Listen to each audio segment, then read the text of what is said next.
Deixe que o amor cure o coração, que as mágoas do passado se tornem em perdão. Deixe que o olhar do Cristo, seu Senhor, transforme a sua vida, lhe faça um vencedor.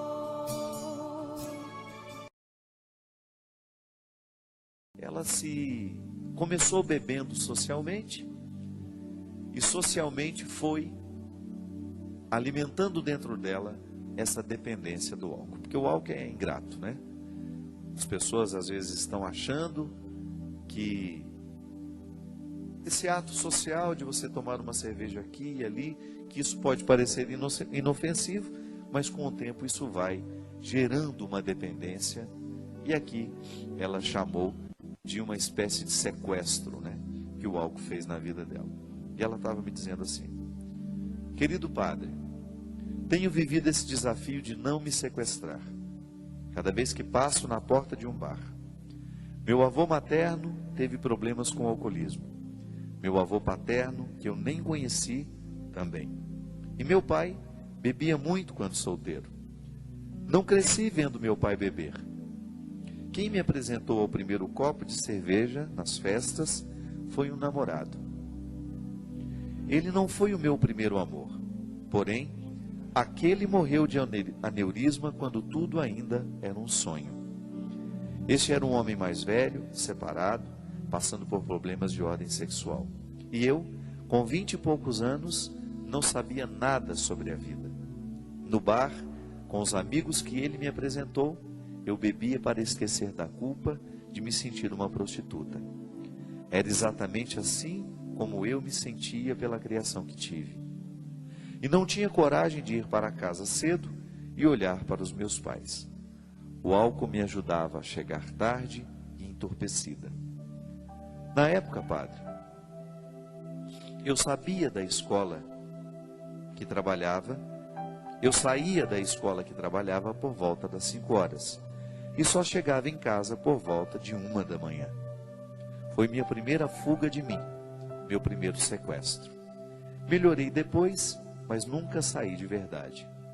Quando passava por dificuldades, era para a bebida que eu fugia. Como naquela situação mais recente que consegui te contar. Em minha foto do cadastro no lugar onde trabalho, percebo que meu rosto até era inchado. Depois que conheci o Senhor, reconheço que sou um pouco arrogante e até difícil. Não, desculpe.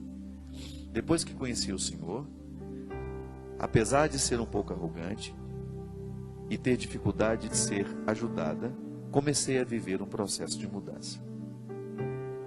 Para eu me sentir tocada, para eu reconhecer os meus erros, eu preciso ser tocada profundamente. E hoje, reconhecendo isso, eu me mantenho fora dessa ilusão. E agradeço muito pelas suas palavras, que quando escuto, me ajudam a me manter em alerta. Com as suas palavras, eu aprendi a me amar um pouco mais. Obrigado, Padre. Fiz questão de ler esse e-mail, não preciso dizer de quem é, né?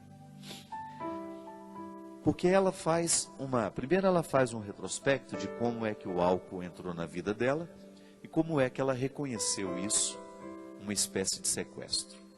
O sequestro da subjetividade é tudo aquilo que nos retira a inteireza. Como assim?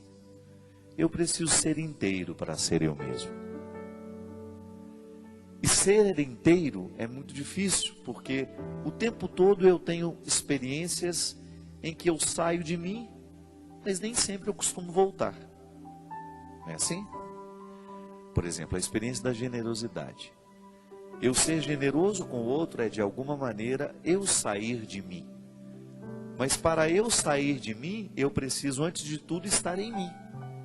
Por isso que o conceito de pessoa, a partir da visão cristã, nos diz que só pode se dar ao outro aquele que se tem.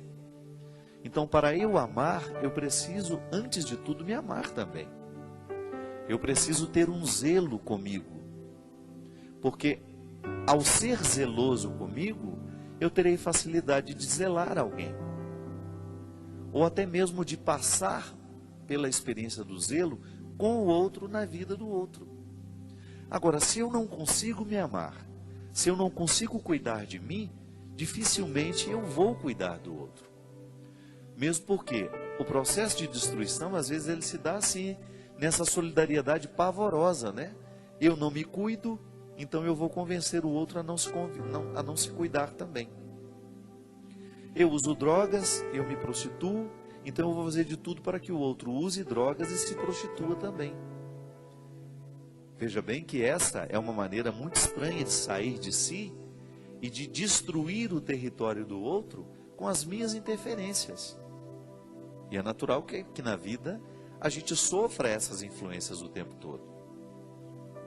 Quando eu sou zeloso por mim, quando eu tenho essa boa dose de amor próprio, o outro terá dificuldade de me convencer de me autodestruir. Não é verdade? Quando a gente se ama, a gente vai pensar 2, 3 vezes antes de aceitar a droga que o outro me oferece. E na história dessa moça foi assim.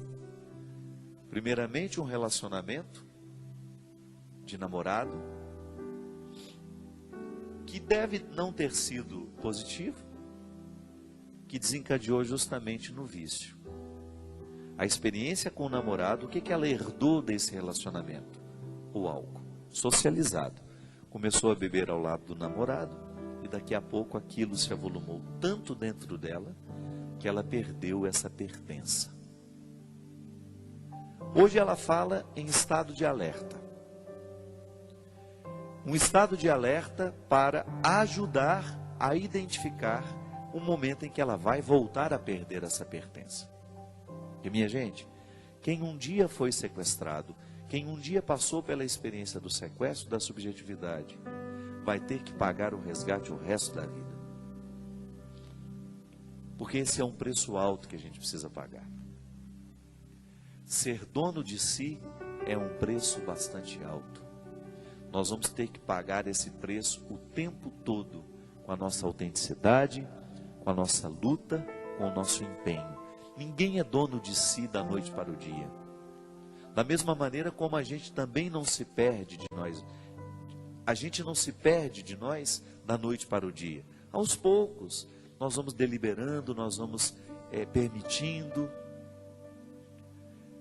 Costumo dizer que o diabo acampa o território da nossa vida a partir de pequenas concessões. Ele vem, sopra uma maldade nos nossos ouvidos. Ah, mente hoje, isso não vai ter nenhum problema. Ou engana aqui, engana ali, para você sair bem.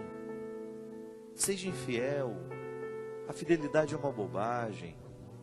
E a gente vai fazendo essas pequenas concessões que vão nos levando de nós mesmos. Aí é aquela frase do livro do Sequestro da Subjetividade. Há pessoas que nos roubam, há outras que nos devolvem. É uma verdade isso. O tempo todo alguém estará nos influenciando, de maneira positiva ou negativa. Então, nos rouba aquele que nos influencia de maneira negativa, quando nos retira e fragiliza essa inteireza. Mas também pode nos ajudar aquele que de alguma maneira nos alerta para aquilo que precisamos fazer para que a gente não venha perder essa pertença. O álcool na vida dessa moça eu já acompanhei, já ouvi, já li outros momentos da vida dela. Deus tem resgatado essa moça, graças a Deus, através do meu ministério, mas sobretudo através da luta que ela resolveu travar. Ela decidiu que quer vencer. Ela não quer ser mais uma fracassada. Já são tantas as pessoas que o álcool tem fracassado, que a droga tem fracassado.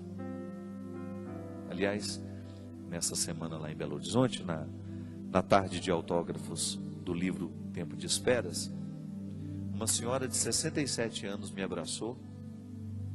Não, ela tem mais. 67 anos é um tempo que ela disse que era um tempo que ela estava lutando. Ela virou e falou assim: Padre Fábio, o senhor não sabe o quanto a Dona Maria, aquela senhora do acampamento, no acampamento não, do Kairos, do último Kairos que eu estava na Canção Nova, que durante a missa eu fiz uma proposta. Você que tem alguma realidade que te escraviza, tenha coragem de dizer não isso hoje. Ela se levantou, foi lá no palco, no altar, e manifestou: padre, eu preciso me livrar do cigarro. E essa senhora me abraçou chorando também lá na tarde de autógrafos e me disse assim: o senhor não sabe o quanto o depoimento da Dona Maria, o desejo de lutar contra o cigarro, caiu no meu coração naquele momento. E ela estava lá para me agradecer, que desde aquele dia ela não tinha fumado mais também. Ela falou: padre, 67 anos lutando contra o cigarro, e eu decidi que eu quero parar. Eu decidi que eu quero voltar a ser dona de mim. Eu achei muito interessante porque na vida dessa senhora agora se estabeleceu um processo de luta que ela vai ter que estar muito alerta. A gente se emociona, a gente se alegra muito toda vez que nós descobrimos que de alguma maneira a gente motivou alguém a reassumir essa pertença, a colocar de lado aquilo que destrói, aquilo que prejudica, que fragiliza. Mas a gente sabe, a gente não se ilude.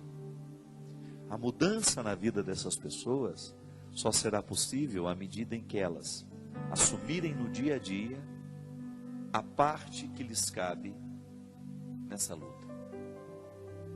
A teologia nos ensina: Deus quer o nosso bem o tempo todo, mas eu preciso dar passos na direção desse bem. Porque senão o querer de Deus não se realiza em mim. O querer de Deus se cumpre na vida humana à medida em que essa vida humana se dispõe à luta,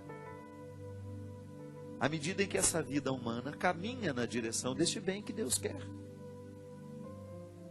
É assim que nós fazemos a vontade de Deus se concretizar na nossa vida. O sonho que Deus tem para mim, o sonho que Deus tem para você, passa o tempo todo pela nossa realidade. É na nossa realidade que nós vamos dar passos concretos na direção dessa transformação que nós precisamos viver e experimentar. Para isso, nós precisamos viver a dinâmica dessa moça. Estado de alerta. Cuidado. Você que iniciou na sua vida um processo de mudança e de transformação, cuidado. Jesus foi muito sábio quando nos propôs: vigiai e orai. Ele falava a respeito da vinda do reino. Mas quem diz que transformar a vida também já não é, de alguma maneira, a gente antecipar a chegada do reino? Pense nisso. Hoje, o reino de Deus pode estar presente na história a partir da sua vida. Aquela mudança que você tanto deseja realizar na sua vida, na sua história, antecipa a chegada deste reino. E é por isso que o nosso estado de alerta nunca cessa, porque há sempre alguma coisa em nós que está precisando passar por uma reforma, por uma transformação. E há sempre alguma coisa em nós que nós precisamos selar com a fidelidade. E esse alerta é justamente para que a gente não perca o fio da meada, para que a gente não se esqueça do compromisso que a gente assumiu antes de ser com o outro. É um compromisso com a gente mesmo. Como a gente já dizia aqui, a experiência do amor próprio é a primeira realidade que Jesus transforma quando encontra a gente. Quando a gente se deixa encontrar por Jesus, a primeira coisa que Ele realiza na nossa vida é isso. Ele faz a gente voltar a gostar da gente mesmo. Ele faz o amor reacontecer. Aquele que está em Deus precisa voltar a se amar. E essa é uma realidade que nós precisamos cultivar todos os dias. Porque senão, muito facilmente, a gente vira nosso inimigo. E a gente começa a lutar contra a gente mesmo. E a gente começa a trazer toda a destruição para dentro de nós, esquecendo até muitas vezes que nascemos para a vitória, para a realização. Nós vamos para um rápido intervalo. Daqui a pouquinho a gente volta. Lembrando que você pode ligar para nós. 0 operadora 12 31 86 26 00.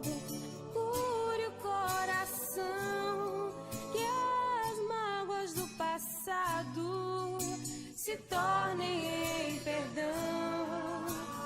Deixe que o olhar do Cristo, seu Senhor, transforme a sua vida, lhe faça um vencedor.